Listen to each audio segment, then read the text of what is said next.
applications. We'll talk about it in Word, we'll talk about it in Outlook, we'll talk about how you can use it in Excel, PowerPoint, OneDrive, OneNote, all of those great things. Feel free to raise your hand, jump in if you have a question as we go along. There's a lot to cover here. So I also just wanted to note that we're recording this session. Great, thank you. If English is not your native language, folks, there's a way for you to translate the slides here. If you click on the three dots, you can translate it, or you can turn on the captions. All right, so let's jump into the differences here. So the Copilot for Windows is integrated into Windows 11. It's AI powered, but it's part of the browser environment. So you can ask it all kinds of different things. You can ask it to summarize things, questions, all of those great things. It's free to all of the Windows users, all of our users. The Office 365 version will do all of those same things, except now it's integrated into all of your Office 365 applications, Word, Excel, PowerPoint, OneDrive, OneNote, Teams, Outlook, all of them. And it is a paid subscription. How can you access it, and is everything that you put in there safe? So you want to be able to access the Copilot for Windows version. You can enter Copilot in the Windows search, which is along the bottom of your screen. You can type in Microsoft 365 Copilot. This is what it will look like. You can also click on the Copilot icon in the Microsoft Edge window. It's a Microsoft product, so you'll get the best experience of it if you use it in the Edge browser. However, you can use it in any browser by entering copilot.microsoft.com or m365.cloud.microsoft. To ensure that you are always protected by our current data security policies, you want to be certain that you are always logged in using your American Tower credentials. You'll see your first name dot last name. You'll also see this cute little shield with the little green check mark showing up on your screen. I'll show you what all that looks like in just a second.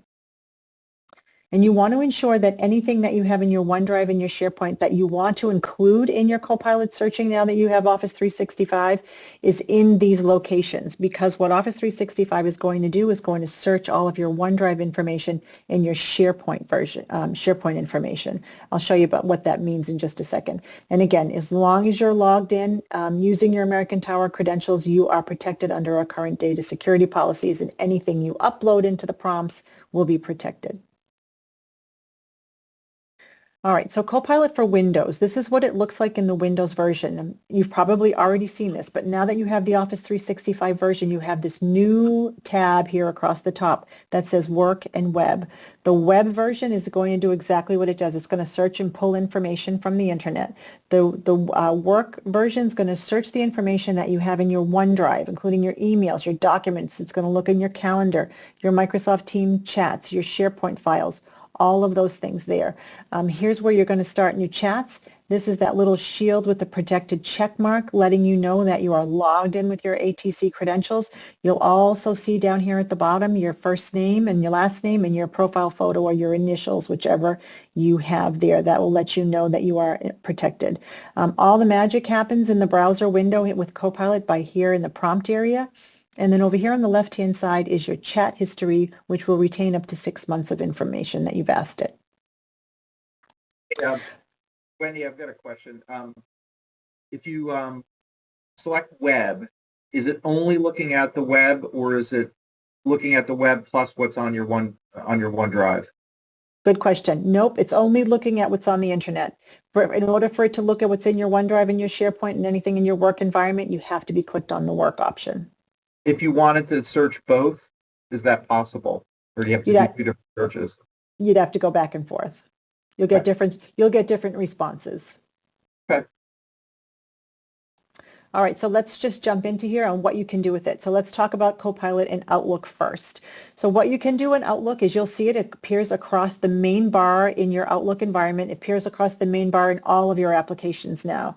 You'll be able to draft and save time preparing any types of emails. Ask it to create anything for you based on the information that you give it. And remember, the one most important thing that I will tell you is that you'll get the best experience from Copilot with the more information you give it. The more details you give it, the more specific you are about what it is that you want from Copilot in terms of what's the tone you're looking for. Do you want a response to be very professional in nature? Do you want it to be very friendly in nature? Are you looking for paragraphs of information? Are you looking for bullets? Be very specific about what you want from Copilot. Otherwise, it's just going to give you back a lot of information that maybe you don't need. But you can continue to to refine what you ask Copilot based on the responses that it gives you. You can draft emails based on the context of a message. If you've got a message already open and you want to reply to it, ask Copilot to draft you a response to that. You can create emails with the details of the information about things on your calendar. So if you've got an event on your calendar and you say, create me an email with the information from this invite, send it to this team, it'll create all of that for you. You can review and summarize emails, ask it if there's any action items or key points or anything in an email that you want to know if it's related to you. You can also sort your inbox by urgency. Is there anything that I need to respond to today or even this week? Is there something that I need to respond to this week? Ask it to search through. It'll look through all of your inbox messages. You can ask it. It'll also look at your daily agenda, which is on your calendar, and ask it to block some focus time for you. Say, I just need an hour today to focus on some things. Find me an hour on my calendar and book an hour for me, and it will do that for you. You can summarize email threads, long email threads that we all have, into a high-level overview. Just give me a high-level overview, including 3 to 5 bullets. That's all you're looking for, and it'll do that. You can also use the Copilot Coach to adjust your emails. That will look at the tone, the clarity, the reader sentiment, like how do you want your message to be perceived? You can use Copilot Coach for that. And you can also generate content for documents or presentations based on the email content. So create me a PowerPoint presentation based on the information in this email message, make it 3 to 5 slides or whatever it is, and it will do that for you as well.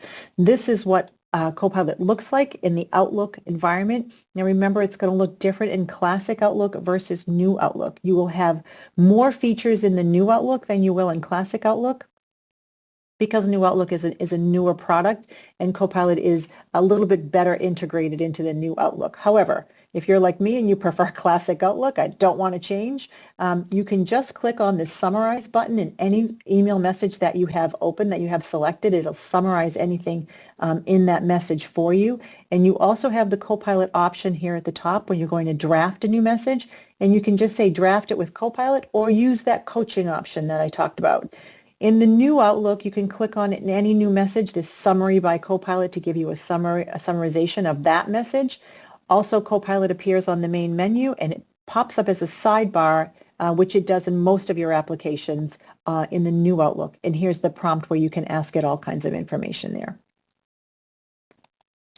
Jumping into Teams, Microsoft Teams is where you're going to see a huge difference, and it's going to give you an incredible benefit of using Copilot in Teams. It's a real game changer in the Teams environment. So in Teams, you can turn on, as a meeting option, you can turn on Copilot to have it active during and after a meeting, or only during a meeting. Those are your two options. We'll talk about those in just a second. Once a meeting is over, you'll see a recap tab across the top in your meeting chat for a meeting in Microsoft Teams. It gives you all of the meeting notes, the recording, the transcript. So much is in there. It'll summarize meetings, and you can ask Copilot questions about the meeting. You can't ask Copilot questions, things like how many people were in this meeting or who was in this meeting. It's not going to give you that kind of information. It's just going to give you information about the meeting content itself. You'll be able to see now in the recording who spoke, when, where, and you can actually go to those certain points in the recording. So for instance, if I said Amy Jo spoke during the meeting, yes. Does someone have a question? Sorry. So if I said Amy Jo spoke during the meeting and she said something about X, Y, and Z, and I wanted to actually go to that certain point in the recording, I could just click there and go to it. Or I could ask Copilot to bring me to that point in the recording. And it'll show you how much each person spoke, and I'll show you what that looks like in a second.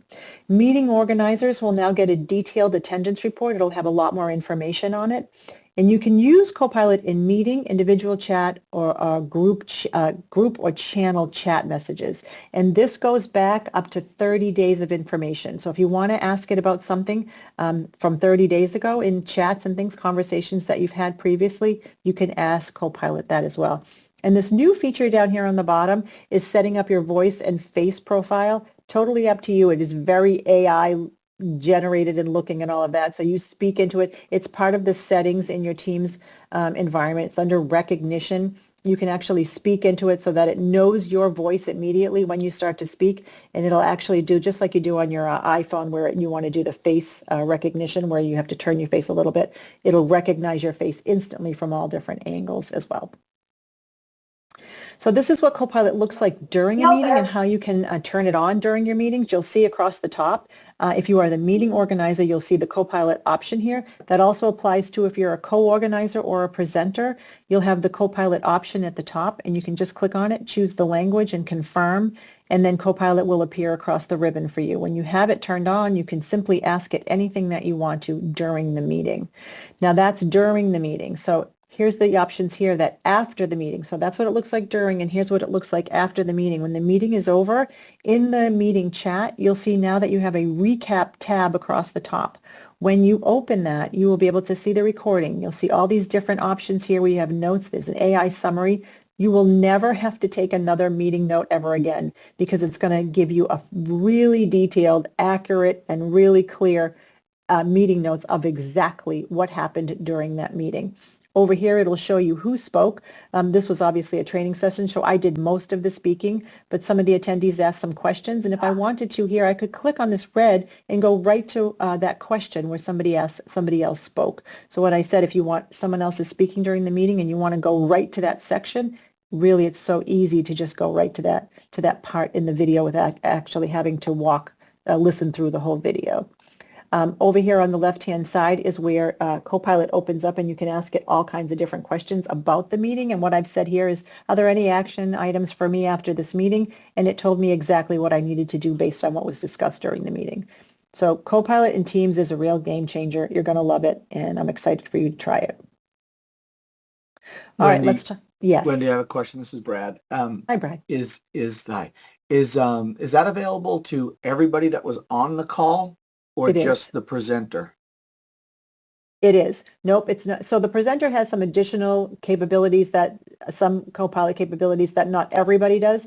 But if you are part of that meeting, you will see all of that. One thing I want to mention to you is that, which I didn't say, which is an important piece, is that Copilot is available in the meeting for everybody. However, if it's an external user or somebody that is whitelisted on which means they're allowed in our American Tower domain, they will not be able to engage in the Copilot. Just internal folks that have American Tower domain access. So but everybody has access to all of that. Liz. Also, if you don't record the meeting, will it still do the meeting summary and action items and all that, regardless of whether you record the meeting or not? Yes, it will still have a transcript for you, and the transcript is where it actually pulls out most of that information. And so even when you're searching in, say, if you're in Outlook and you want to create an email based on a meeting that you had in Teams, it's going to look for the information in your transcript. So yes, the transcript will still happen, the AI summary will still happen, but if you don't record it, you don't need to record the meeting if you don't want to. Thanks. All right, let's jump to Copilot in Word. So Copilot in Word, you can draft new content, insert content into existing documents. You can select content. If you've already got content in a document and you want to elaborate on it, change it or update it, suggest maybe how can I rewrite some of this, just highlight it and suggest it and tell Copilot, please rewrite or update or elaborate on or change the tone of the text that I have selected. You can select text content in there and change it to table format if that's something that you want to do. It'll do it automatically for you. You can also ask it to create and edit images and banners and other visuals based on the content in there. So it will scan through the document itself and say, create me an image based on the information in here, or create me a banner across the top that reflects what this document is talking about. It'll provide suggestions on ways for you to improve your writing, how you can change the tone, maybe the clarity of it, maybe it's just the grammar. You can ask it questions about the document, and you can ask it to summarize key points from the document in the chat. So if you get a document from somebody, just summarize it. If it's pages and pages, please just summarize this whole document into one paragraph or into 5 bullets for me. You can also reference content from your OneDrive and from Outlook. You can upload the information in there and ask it about that. And again, as I said, you can reference meeting information from Teams, but remember, it's going to look at the transcript and not the chat threads and any attachments. It's just going to look at the transcript for information there. This is what it looks like in the Word environment. Again, it's up here on the top. It brings up this little sidebar on the right where the prompt is. Here's where you can upload content into it and ask it to ask it about content that you want to upload in there. Here's the prompt where what do you want to do? Just tell it what you want to do. And across the top here are some suggested things that Copilot thinks maybe you want to do with this. Moving on to PowerPoint, you can create presentations using the American Tower standards and guidelines in their templates. If you upload them into the PowerPoint environment, you can say, create me a set of slides based on using the American Tower templates, make them only 3 to 5 slides. You can create a set of slides based on specific topics. So if you have a specific topic, so for instance, like if I said to it, I want to create a Copilot for Office 365 deck, please use the American Tower templates. Please only make it 3 to 5 slides, make it very basic in nature for very beginner users. It would give me a great starting point. It'll give you an outline of the slides. It won't create the slides initially for you. It'll just show you an outline of it. I'll show you that in a second. You can reorder them, move them around, delete them. Once you're happy with the way the slides look and the topics that Copilot has suggested for you, you're going to click on a Generate Slides button. It's going to build the presentation for you. You can get key insights and summarizations of presentations that were shared with you. If you open them up, you can ask it questions, anything about a presentation that was shared with you. And then you can also organize the presentation, replace some images in there, upload slides using Microsoft Designer. That is the Microsoft Designer is the imagery behind anything that you want to create within there. All right, so moving right along, this is what it looks like in the PowerPoint environment. Again, it's here at the top. Here's the sidebar. And when I said generate a slide deck for me about universal printing, it looked at some of the emails that I had. It looked at some of the job aids I created, and it created these 5 slides for me. I can move them around. I can change them, but if I'm happy with what they've suggested, I'll click on Generate Slides here, and it'll start to create those 5 slides for me. That's in PowerPoint. Moving on to Excel. In Excel, I'm not a big Excel user. I use it a little bit, but I'm not as seasoned as probably some of you are. But here's where it shows up again in Excel. People who have used it in Excel are like blown away by what it can do for you, because it can create formulas for you. If you're having issues with formulas, it can troubleshoot the formulas for you, tell you where the issues are happening. It'll break down any data analysis that you have in there, any information you have in there. If it makes it easier for you to take this information and create some steps, put it into a table for me, create a chart, it'll do all of that. It'll provide, you can ask it to create formulas for you, to create repetitive information. So if you see things that are constantly being repeated within a spreadsheet, ask it to create a formula for you and generate this information and just make it a little bit more organized. So here we just said summarize the tables, and then you can use functions. Use functions to summarize and compare and aggregate data. Ask it to do that for you, and it'll perform calculations based on the information that you highlight and suggest. And with all of these applications, you can ask it to translate any of the text between any languages as well. And this is what it looks like. This is what some of the suggested prompts that you can use within the Excel environment. This first suggestion here is create a column that shows the revenue in US dollars, look up the exchange rates in the exchange rate to US dollar column. And here's the response that it gave me. It's going to give you exactly what it's going to do before, and then you can say, sounds good, and let's do it. The next one here says, how can I rewrite a formula to forecast revenue over time? And it's going to say, to do this, this is how you would do it. And it's going to give you suggestions on how to do it. This prompt here is to just beef up the way it looks a little bit, add some color to show that each campaign type is a different color. It's going to show you how it's going to do that. And one thing I want to mention is that in Excel, it's really based on structured data. So if you have any blank lines and things, it's going to kind of slip up a little bit. So I just want to show this example here where there are no blank rows here when I'm selecting content. If there are blank rows, it kind of gets a little lost on the blank information. So that is in Excel. And here is Copilot in OneNote. If you're a big OneNote user like I am, you can summarize notes. It'll generate summaries of long or complex notes that you have. You can create bullet point overviews or summaries. It'll help you to generate content like drafts and meeting notes or to-do lists. You can create lesson plans. You can expand on sort of brief notes. If you're only able to take brief notes during a meeting, you can ask it to expand on your notes and reference back maybe some notes in a Teams meeting and create some, elaborate on your notes that way. You can organize your information. It'll give you, you can ask it to like sort of structure ways to structure your notes. Like how can I make all these notes a little bit more structured, because you're taking notes during meetings and you've got like, paragraphs and paragraphs of information to help you to structure it a little bit better. The search and referencing information in OneNote is amazing with Copilot. It's amazing anyways in OneNote if you use OneNote, but it'll help you to find information based on dates, times, topics that you give it, anything that you ask it about. It'll help you to summarize and find that stuff. It'll also help you to rewrite things just like it would in Outlook and in Word. And then you can ask it to create action items for you based on meeting notes that you have or any other documents that you upload in here and notes that you have. You can ask it to create things. It'll also integrate with Microsoft To Do and your Microsoft Planner as well. So that's Copilot in OneNote. And I have a couple of links here that I will also share with you. I'll share with you this entire deck, and we'll submit your attendance into the 25 training goal. But this first link here talks a little bit more about Microsoft 365. It's a very introductory website, but it's got a lot of information about it.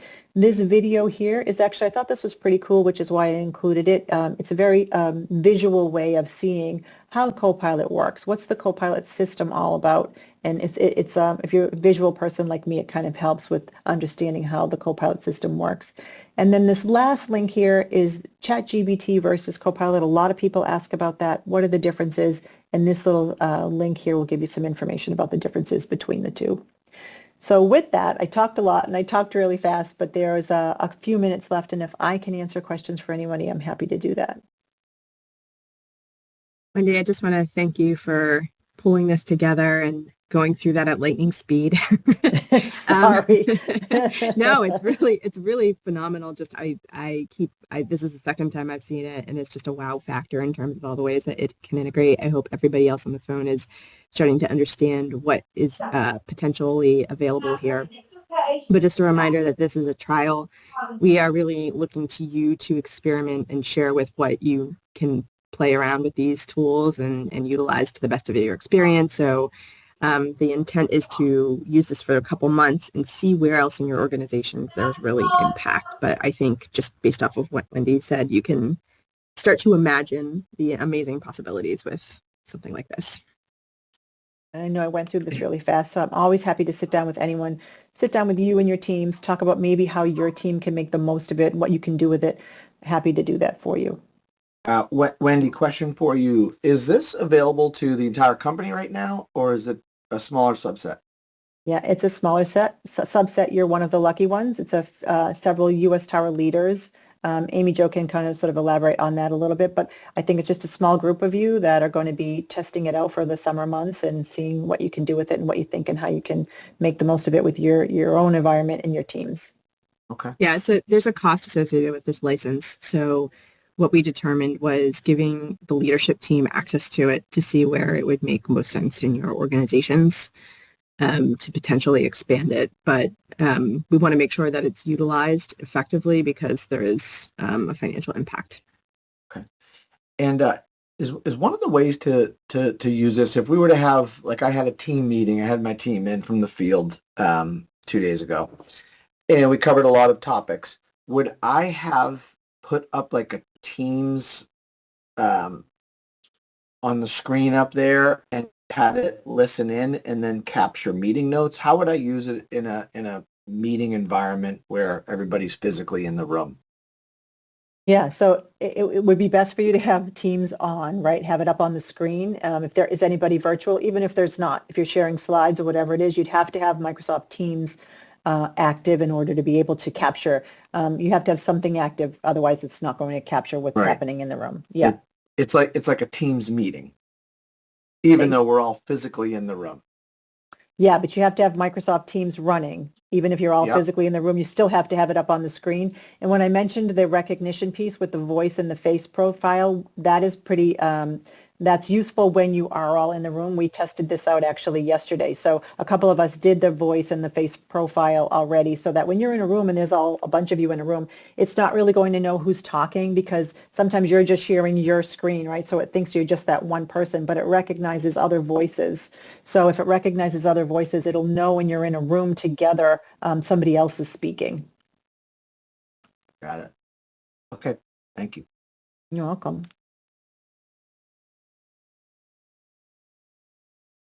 Do you have a preference if we have questions or feedback? Is there a channel that you want us to put everything through, or just email you or Amy Jo or chat with you if we have questions or feedback on how it's being used? So the feedback point portion, Jake and Lisa will be circling with this group and pulling together sessions of how do we use it, how can we expand it, what are your experiences with it. So that will be handled separately. But if you have questions on the tool or just how to use it, I will let Wendy speak a little bit about how she wants that to flow. Yeah, absolutely. Feel free to reach out to me if they're tool-related questions. I'm happy to. That's what I'm doing. Enablement is my middle name, so that's what I'm here for. So come to me anytime if you have any questions. I'm always happy to sit with anyone. Perfect. Thank you. You're welcome. Well, thank you. I want to thank you again, Wendy, for pulling this together and sharing all these lessons. Really appreciate all the input and training. My pleasure. My pleasure. Yeah, appreciate it. Thank you. Thanks, Wendy. Thank you. Wendy. Thank you all so much. Thanks, Wendy. See you all. See you guys.